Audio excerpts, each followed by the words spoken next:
Hey folks, it is time for another exclusive interview here at Jitterbug Jukebox. We are with our great friend of the program, Luca Pino of Hedgehog Swing. How's it going, Luca? It's going great, guys. How are you? We're great, man. Good to We're see you, swell. Luca. You too, guys. Thanks a lot. Of course. So I wanted to first thank you so much for doing that amazing jingle for us for Jitterbug Jukebox, our opening theme. That is your incredible guitar playing. We're going to talk about that in a little bit, but first I wanted to kind of give people a little backstory into who Luca Pino is. So tell us about yourself. Tell us where you grew up, where you're from, and then also about when you started playing guitar. Okay. Well, I was born and raised right here where I am now in Long Beach, California. I've stayed here all my life. My parents came from South America, but they moved here, and it couldn't have been a better choice for me. I love this city. Nice. And this is where I started my band, Hedgehog Swing. We're all from Long Beach, and we go around LA a lot, but we're totally based in Long Beach. And well, I started guitar right around 11, 12 years old. I'm 24 now, so about half my life I've been playing guitar. It's my passion, and it's also what I study in school. Go to Long Beach City College now, and hoping to transfer over to Cal State Long Beach. And I got into it because, well, my family, my parents, they're not musicians. They just love music. They don't play anything. So they thought that it might be fun if I started and bought me a guitar and started practicing a little bit. Didn't start with jazz. Started with rock and roll, totally, like most. Yeah, absolutely. Nice. That's, classic rock especially. That's what my dad listened to all the time. So Led Zeppelin has been my favorite band forever. So learning Stairway to Heaven and stuff. And it wasn't until high school that I got into jazz. And senior year, when I listened to Django Reinhardt for the first time, and it inspired me. It was everything I wanted in a guitar player. It was acoustic, it was fast, and it was jazz. It was swing. It was all those American standards that I learned to love and really appreciate, and done in a way that I've never heard it before. Very rhythmic and original for me. Yeah. Even though it was from the 30s, it resonated with me. And since then, I've been playing that style.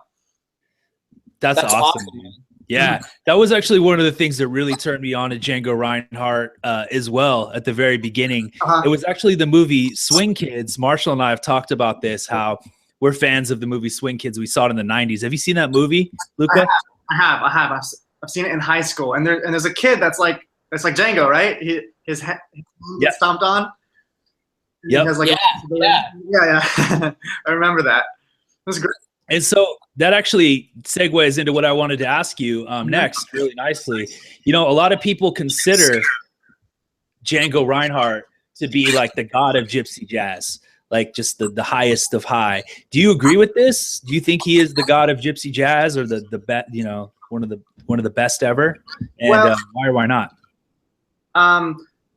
He is the pioneer, mostly known as the godfather, who started it all, who brought it into popularity. He had other contemporaries in his time, like Chanchu Vidal was a very popular guitar player, was a little older than him. Oscar Aleman was kind of playing that style. He's Argentinian. Oh, yeah. Around the same time. But if we're talking about gypsy jazz, or jazz manouche is what it's also popularly noted as, Django Reinhardt is the father of it. If you say the term God, I mean, like, that's just like he started it. But right now there are tons of amazing players that are total masters and in their own way. Angelo DeBar, Borelli Legren, Stokolo Rosenberg. These are guitar players, very popular in Europe, and known here in the United States. But they're gods in their own way. They're masters, but they all pay tribute to Django Reinhardt because he started it all, and we wouldn't be here playing this if it wasn't for him. So I would say he's my favorite in that regard, because that's how I got into the style. And everyone who plays it now learned from him, learned from listening to his recording and stuff. So I like those names that you brought up. I'm gonna have to look up some of those names that you mentioned there. Oh, sure. Yeah. I just want to name drop all these amazing guitar players and musicians that people should check out. But yeah. I hope that answers your question. Totally does, dude. That was perfect. Cool. Thank you. Luca, I want to ask you about Hedgehog Swings. So, I mean, I've had you guys play a few times at Swingtronic. I've seen you out at Clifton's. I love the style. It's the gypsy jazz, hot jazz. How did that come to be? Like, tell us about how you guys got started and also where that name comes from. Okay. Well, we started basically right out of high school. Me and Cully Stiles, the clarinet player and singer in the band, we went to the same high school, Wilson High. When I graduated, he was 2 years older than me, and he started off on guitar. He wasn't even playing clarinet then. And so we both got together by the mutual love of Django Reinhardt. And just the two of us playing guitar, playing these tunes very badly. I didn't know anything. I didn't know how to play the style. I didn't play the right guitar. I was doing finger style. It was bad.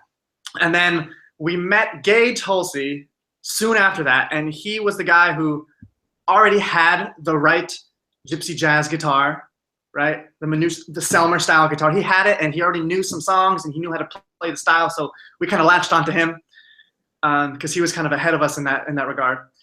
And then it became a trio. And then Cully switched on clarinet, so it was 2 guitars and clarinet. And very soon after that, we found our current bass player, Benj Clark, from Cincinnati, Ohio. I think we found him on Craigslist or something. I don't remember, but that was maybe like 5 years ago, 6 years ago, and we've all been together since then, the 4 of us. And we've grown as musicians a lot. We've traveled a lot together to learn and be better. And I'm very happy where we are now, and we're hoping to record a CD, the first one we've ever done. We've never done it before, but we should be very close to getting that going. So look out for a Hedgehog Swing CD. And the name, well, we thought of like 100 names. Hedgehog Swing was one of the first ones, and we said, oh, that's too simple. But we stuck with it because the hedgehogs, it's a lesser known fact. It's a popular animal in the Gypsy, Roma, Sinti culture. They've been known to eat the hedgehogs, but a lot of the times it's like, used as pets. In a lot of films about the Roma, you can see like depictions of hedgehogs, just part of their life, like. So it's known in that culture. In the language, they're called Niglo. So there are songs that are called like Niglo Swing. There's like a band called Niglo Swing. There's like Vals de los Niglos. It's just known. So we thought, okay, hedgehog. It's a cute animal. I don't know. It gets the point. Swing, and it stuck. It was simple, and people like it. So we kept it. That's awesome, man. Well, I thought you guys had one of the more fascinating names for any new swing bands, and I always wondered, like, what is it about hedgehog? But it sounds cool, just as like a name in and of itself. So it's really great to hear the backstory. It's an actual reference to the culture that we're paying tribute to. So yeah, I think it sticks. So thank you. Thanks for saying. Cool. So I want to ask you a question. Oh, sorry. Go ahead. I said because Austin is unique, but it also has a place in the gypsy jazz world. So you hit the nail right on the head, man. That's awesome. Go ahead. Go ahead. Oh yeah. Sorry. A lot of people think that it's Sonic the Hedgehog. It's like, oh, you guys play really fast, right? Like, and like whatever you say. We don't always try to explain because it takes too long. Right. Yo, totally, man. That's hilarious. So you guys, like imagining you guys in high school, you're younger guys, you're musicians, and there's probably a lot of different genres going on around you, especially in Long Beach. You probably have every different type of band. What was it that like drew you and probably your bandmates, but you also specifically, what is it that drew you to want to start playing gypsy jazz versus like punk rock, ska, rock and roll. I know you said you started with rock and roll, but that wasn't like where you ended or where you are currently, because you're still evolving. What was it about Gypsy Jazz, man? Like in 2017, you know, a bunch of young guys in high school, which I'm super a fan of that is happening. But what was it that drew you guys to it? Well, for me, yeah, personally, I can recount it to a single experience. So when I was a senior, again, at Wilson High in Long Beach, I was in jazz band. And that was my first year of jazz band. And that band played After You've Gone. I'm sure you guys know that tune. Oh, yeah. It was a big band. It was a Dixieland arrangement of the song After You've Gone, and I was playing banjo on it. And it was the first time I've ever heard that song. And performing it with that band gave me a feeling that I've never felt before. Like, just that Dixieland feeling, and I didn't know what that song was. And I felt the band was exceptionally swinging. I think that was the best song that we did that semester. So I just looked into the song on YouTube, you know, to see other versions of it. And I did, and I just stumbled upon Django Reinhardt, as simple as that. I listened to it, and I was fascinated. I was just fascinated about what he was doing on the guitar, how swinging, and then Stefan Grappelli on violin, of course. So them together gave this insane feeling of rhythm and excitement. And so I bought the CD that song was on, and that CD didn't leave my car for a year. I just became obsessed. It was just a matter of listening to it and falling in love. So it's as simple as that. I can't really explain it, and I'm pretty sure I can say the same for my other bandmates. Just a natural feeling of the way Django approaches music. So melodic, the way he can just weave melodies that are improvised, but they sound like they were written. So people, you know, take his improvisations as melody, and the fact that he only played it with 2 fingers, it's very inspiring. I don't know, so many elements that just fell into place. We just fell in love with it instantly on the first time of hearing it. That's awesome, dude. Well, you definitely rip on the guitar, and I think you found your calling, Luca. You're amazing.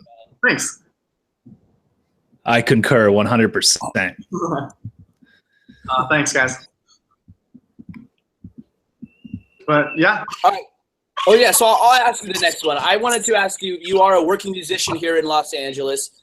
I see you work everywhere. You got a wedding you're going to, you're gigging around all these clubs. What's your favorite part about being a working musician, and what's your least favorite part about doing that as well? Well, yeah, I am extremely happy to say that I can play music for a living. I never thought that I would be doing that at this point in my life, especially when we started this band, Hedgehog Swing. And I'm very happy to have met all the people that I have and have played with different bands. You know, I've been playing with different groups that have allowed me to play with them over the years. Like Jonathan Stout gave me a great opportunity to play with his Gypsy Jazz band, and younger cats on the scene like Gareth Price and Jason Fabus. I've been playing with them, and they're breaking out with their own bands in the scene. The best part for me is the fun I have and the joy you give to other people, especially when you play a style like this, Django's style. People either hear it for the first time and they fall in love with it just like I have, and they ask questions. They're like, "What is that style? That sounds like a Pixar movie or something, or like a Woody Allen movie." And they're really intrigued, and it's fun to explain it to them. And I think that the way that we tackle it, Hedgehog Swing, we try to be as authentic as possible and to pay the best tribute we possibly can to Django and the other bands and musicians in the style today. So we try to be as authentic as possible. So we're happy to provide people that experience. And people are very happy, and I love playing for swing dancers too. That's a huge scene in LA, and it makes me happy to see people dancing to our music. That's a very gratifying sensation. And for me as a musician, just the fact that it opens us up for improvisation, that's my favorite part about jazz. and writing original arrangements and original songs. That's also very gratifying for me. The worst parts about it, shoot, I can't say, and even if I could, I probably shouldn't say it live on air. Kidding. There aren't many. I'm very happy to be a working musician in LA, especially. It's a great town full of amazing musicians and amazing people to meet. So yeah, only good things for now. Cool. That's fantastic, man. I think all your reasons are completely legit. I remember the first time that I saw somebody dancing to music that I wrote and was performing on stage. It gave me like a high like I never felt, dude. It was just like, I don't know, it just felt like the purpose of life was right there, you know? Such a good feeling. That's wonderful. Absolutely. Yeah. I agree. So it's really cool hearing about all your positivity and all the things that you enjoy about being a working musician. How would you, if a younger kid, let's say 15, 16 years old, walked up to you when you were done performing and said, look, I really love gypsy jazz, but I don't know where to start. And they had just bought their first guitar, maybe got their first lesson. What kind of advice would you give to them, both from like a technical perspective and just as a musician? Would you have any words that you could tell them, any advice if they want to be a gypsy jazz guitarist? Yeah, I would say be prepared to have a lack of a social life by locking yourself in your room for hours a day. Practice. That's awesome. I mean, like, I never expected that, but that's what it takes. Dedication, basically, that's what it means. And I do meet people, and I know people that are young and that I see have a lot of promise, and that I give lessons to, and that I show them how I started to play. And basically, it takes a few things if you want to get really technical about it. I would say try to get the proper guitar, a Selmer style guitar, so that you have the right feel of how Django would have played on guitar, and other people that are amazing, like in Europe, how they play. Like, that's the tone, that's the sound of the music, that just how that guitar is built. I wish I had it on me so I could show you, but anyway, have the guitar, learn the proper technique. There's like a certain technique with your right hand and your left hand that you need to know. You gotta know the style, you gotta know the songs. Dexterity. I mean, those fingers move really fast, Luca. Woo! That comes with practice. I guess it comes down to if you're really serious about it. Because also what we're trying to do is also pay homage to Django Reinhardt in the best possible way we can. And that comes from learning entire Django Reinhardt solos verbatim from his records. That's how I learned. I could not play at all how I do now if it wasn't for me transcribing the solos from YouTube, pausing it, learning the line, unpausing it, learning the line, and doing it at speed, and doing like 20 different songs like that. That's how I learned how to play gypsy jazz guitar. No one really taught me here. There's one guy here, his name's Jeff Deitch, and he's in the Black Market Trust, also known as the Long Beach Caravan Trio. They're the other gypsy jazz band here. That band is kind of like our elders.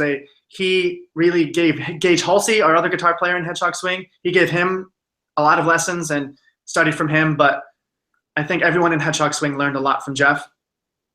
But aside from that, there's no one here. So the best teacher is Django, I would say. Just go on YouTube, learn that stuff. Awesome. Yeah. That's what people do these days. I mean, we YouTube everything. They YouTube dance clips too. You know what I mean? So a lot of people are learning from YouTube these days, for sure. Yeah, we're spoiled with information. If you're not any good, because you're complaining about no one teaching you, you're not doing it right. Just go on YouTube. There's so many things you can do from there. Agreed. Yeah, that's how I learned. So that's my advice. Awesome, man. You want to talk to me about the collaboration? About what? The collaboration we were just referring to with our jingle and how electro swing kind of falls into that. Yeah, I actually did. I wanted to ask him a little bit about electro swing because, as you know, our podcast, we cover a lot of classic swing, and it's the roots, it's where we all came from. But we also cover the newer genre of electro swing, which is sort of an evolutionary take on swing music. And there are a lot of electro swing bands like Caravan Palace. When you listen to their guitar riffs, you could tell it's heavily gypsy jazz influenced. And so I just wanted to ask you, like, what are your thoughts on the electro swing scene, and where would you like to see it going if you had your pick? Well, my main exposure to the electro swing scene is Swingtronic at Porvu, Marshall. It's mostly your exposure, which is really cool. I'm really glad to see that. I personally am not very knowledgeable of the electro swing scene. I think it's great. I think it's doing what all music should do, evolve, and all music already takes from music from the past and brings it, in their own way in the future, or in the present. So yeah, you guys are taking classic American standard music, swing stuff, and then just, putting an awesome dance beat to it. I think it's awesome. I don't know where it's going to go in the future. I mean, who knows where music's going to be 10, 20 years from now. But I think that it won't lose the roots of swing. That era of music will never go away. So there will, I just think more and more music is going to be taking from that, whether it's a sample or whether there are more live bands trying to recreate it and pay homage to it, like my band. Right. Yeah, I think it's great. Well, that kind of, Marshall, did you want to add to that at all, or do you want me to jump into? I just want to say, that being said, like, do you see yourself collaborating with any electro swing artists in the future, or would you be open to that? Of course, totally open. Absolutely. Chad? Yeah, All right. I think it's so much fun to do like a live electro swing thing, and it bridges more, or it creates more bridges for people to be exposed to that music that aren't swing dancers, that are just kind of like normal dancers that just want to dance. It bridges that gap. Right. Yeah. That's awesome, dude. Well, I'm going to be hitting you up, and we have a pretty large network worldwide that we work with when it comes to electro swing. So don't be surprised if people from different areas of the world are hitting you up for some gypsy jazz guitar, man. So that kind of actually segues into my next question. And I have my own feeling on this. I mean, but I kind of want to get your feedback. These days with technology, there's been a lot of advancements when it comes to sampling. You'd mentioned sampling a little bit.